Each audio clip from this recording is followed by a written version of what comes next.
Hey guys, how's it going? Ghostly Rich here today, and today we're going to be installing one of these Alfred locks. I was taking a look at these at work and I was like, oh man, I should really pick one of these up. They seem to be pretty common and they're not too badly priced. I also like the look of the keypad, like the look of the lock. I decided to get the one that actually has a key. You can get the one where it's just like a Bluetooth, the tabs, and of course that you would also use the pin for, but I don't know, there's something about still having a physical key that I was like, yeah, no, I want that. Let's see if I can get this out. If not, I'll put this down. Or actually, you know what? Before we open that up, let's pull out the old lock. Why don't we do that first? So, open the door. Go ahead, take out. Actually, I might even have to close the door first. Just make sure your deadbolt's open before you do this. Go ahead. In my case, I can do this, I believe, yeah. And just loosen this off. It might fall up the other side, we'll see. Doesn't matter. I don't really want to reuse this one because this one was really bad. Put it this way, it had so many issues right from the get-go. And like I said, if you do this, leave one in with a couple screws because otherwise it'll fall out the other side. But just pull off these two center bolts. We'll pop this open. This will come out. And then this last one, literally once you pull that out, all you do is you wiggle and this will slip out that end and that end falls out the other side. From here, we'll try to wiggle this out, but you might have to put a screwdriver in and wiggle it a bit. Let's see. Yeah, I think that's what I'm gonna have to do. All you basically wanna do is take a screwdriver and press this and it'll come out of the door. Right here, just put a little bit of pressure, it'll slip out. Keep this just like that. Why? Because we want to know the length of this for when we set this up. I'm going to open this up, unbox, and show you. Grab it right here, pop up. It's very nicely packaged. A couple pieces of Velcro here, some destructions.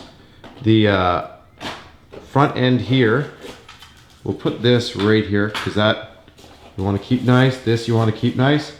There's our keys.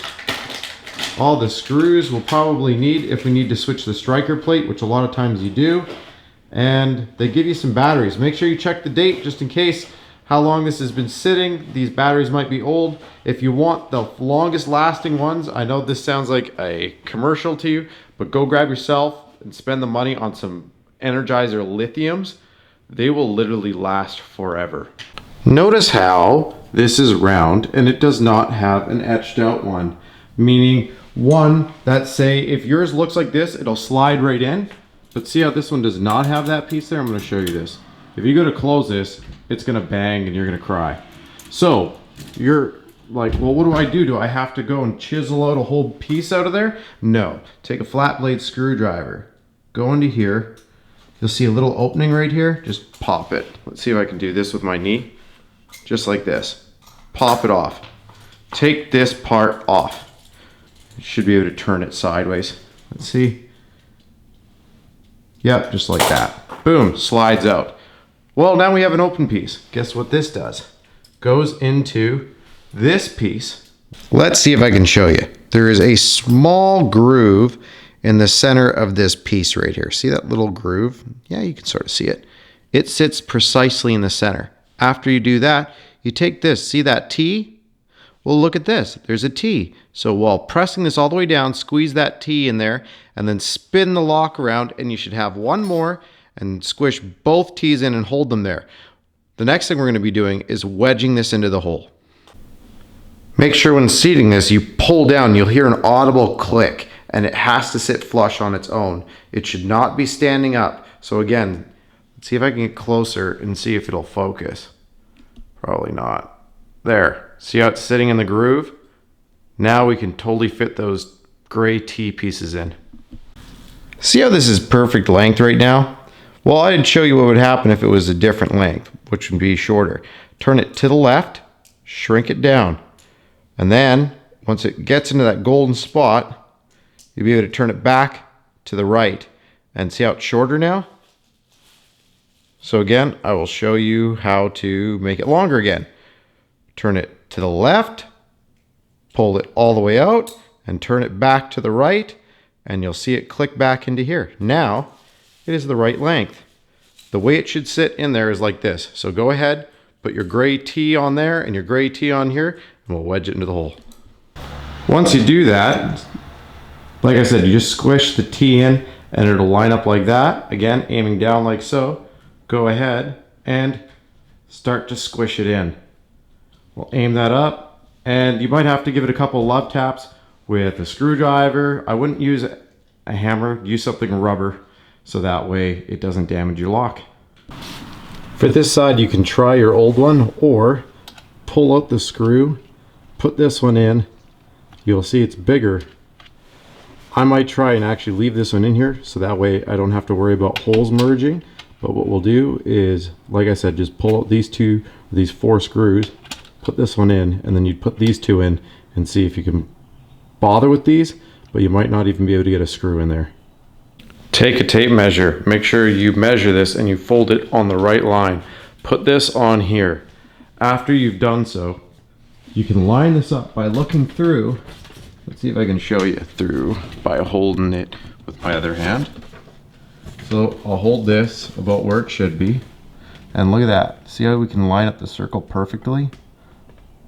I don't know if it'll show. See how we've got the circle lined up? You can see this, the other circle, this one through there. Because ours is the longer shank for mine, it's this one. If it's the shorter one, it's that one.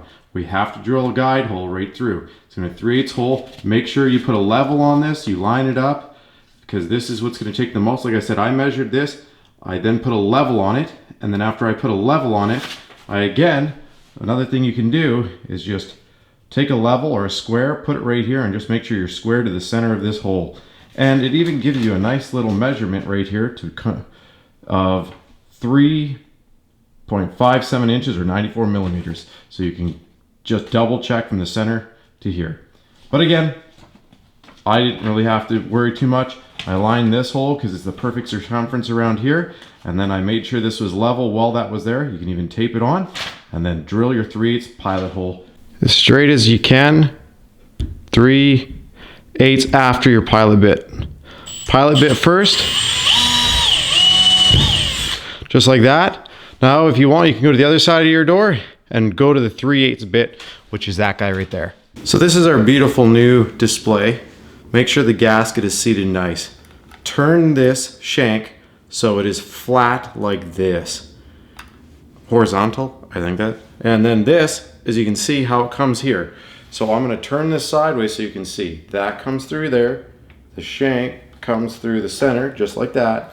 And if you wiggle it, it should all just sink right into place. And there's no room for it to wiggle about. That's exactly how it comes, just like that. Next thing to do, try and kind of half support it. Put the connector through like that. And just make sure that gasket, once again, is lined up nicely.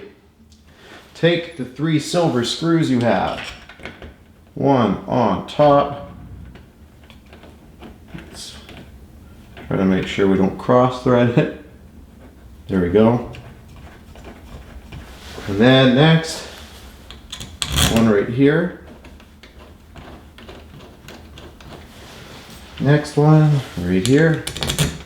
Hey, look at that, I got a little bit of mica fur on. Doesn't matter how much you vacuum with a black dog, it goes everywhere. Just gonna tie this in, just like that. I will switch this to a tightening mode in 2 seconds. I just want to get these kind of snugged up. That way we can adjust it. If you want to, from this point, you can actually put a level on it and level it in case you're worried about this plate not being level. Because, as you can see, there is some movement on this side. Not on the other side, just this side. And if I look here, that's level right there. Now if your door is not level, it's a whole nother thing. Because then you'll start to see more space on one side than the other. This side now we can kind of seat up.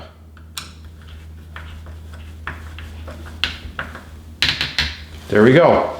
Next thing we need to do, you see this little piece right here and this piece right here. Slide it in. You'll see there it's grooved, and it's grooved inside. Make sure the grooves line up. And just do that. Okay, now that we know that's lined up, let's put our connector in. This actually is even lined up for us.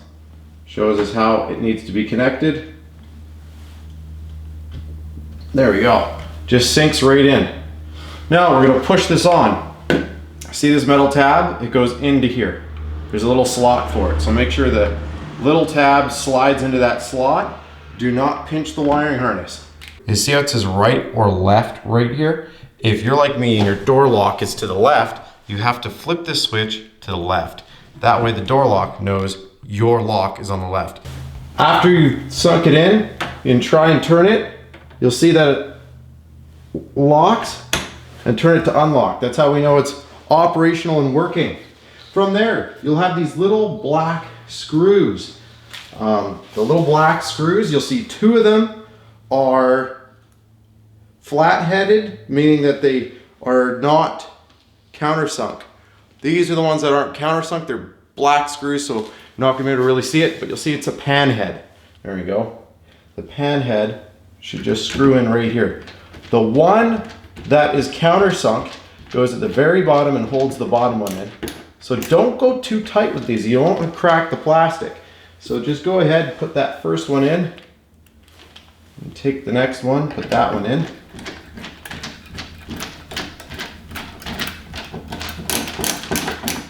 There we go. Again, don't go He-Man with those. If you crack them, you'll cry.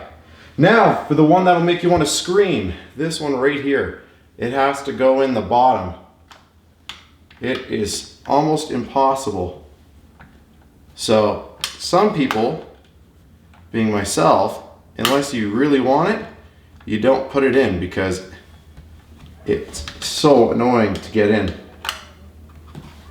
All right, come on now. Oh, maybe, almost. You gotta get a full rotation, so make sure you start it here. Oh, I think I got it. I got it started, wow. All right, when this lock, well, I'll let it go to sleep, but basically, this is how you're gonna program it. For you, for the first time when you do it, you go star, star, 1, 2, 3, 4, 5, 6, 7, 8. And then you would hit pound. Yours would blink green. As soon as it does, you would then hit 1, and then now your new pin, let's do 2, 3, 2, pound. As soon as you do that, then you would have to do it one more time, 3, 2, 3, 2, pound, and it would give you another green. Now we're good. Now, how you know your master reset? Check this out. You would just go 3, 2, 3, 2, pound. And then you'd get the green light. Boom, that's how you reprogram. Again, I know that was fast, I'll do it one more time. Again, your first code is pound. Not pound, sorry. Let's redo that. Star, star, 1, 2, 3, 4, 5, 6, 7, 8. Pound. You would get a green light. From there, you would hit 1. And then now put in the new code after the 1 and hit pound. After you do that, put the new code in without the 1 this time and hit the pound, and then it should now reprogram and you'll get a green light. Don't forget to also add your device inside the Alfred app. All you do is put in the simple information, say sign up when you download the app, put in an email and a password, and literally verify the email, and you're right here. Hit add a device. Smart lock. It says please palm over the keypad and keep your phone Bluetooth on, and we'll try that in 1 second. So for programming this part for Bluetooth, you would hit star star again, put in your master key, and then hit pound. It'll go green. From there, put in 7-1 pound. Boom, your Bluetooth is now active. Later on, if you're like, you know what, this is too big of a security threat for my area, I don't want to worry about someone breaking into my home, then what you would do is go and hit star star again, put in your master key, pound, it'll go green, and beep at you. And then after you do that, put in 7-2 pound and it'll disable it and go green. And that's how you disable the Bluetooth. And again, after you do that, you should be able to activate it inside our app. Let's give it a try.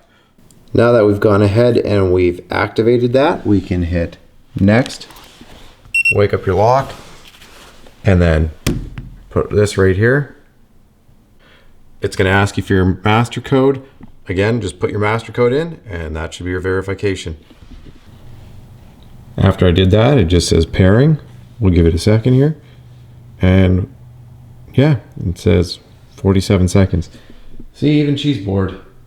From there, it'll come up and you can hit this and it unlocks and locks. So for doing sub keys, meaning not your master, what you would do is remember how when we programmed our master key, we hit star star, put in your master key, pound. It goes green. And then you hit 1 and then you put in the new master key. Well, now this time you would hit 2 and then you would put in the master key and then hit pound. It would go green again. And this time without hitting the 2, put in that key again and hit it again. And now you have that sub pin, right? Yeah. Anyways, guys, thanks again for watching. Press the like if it helped you out and subscribe for more.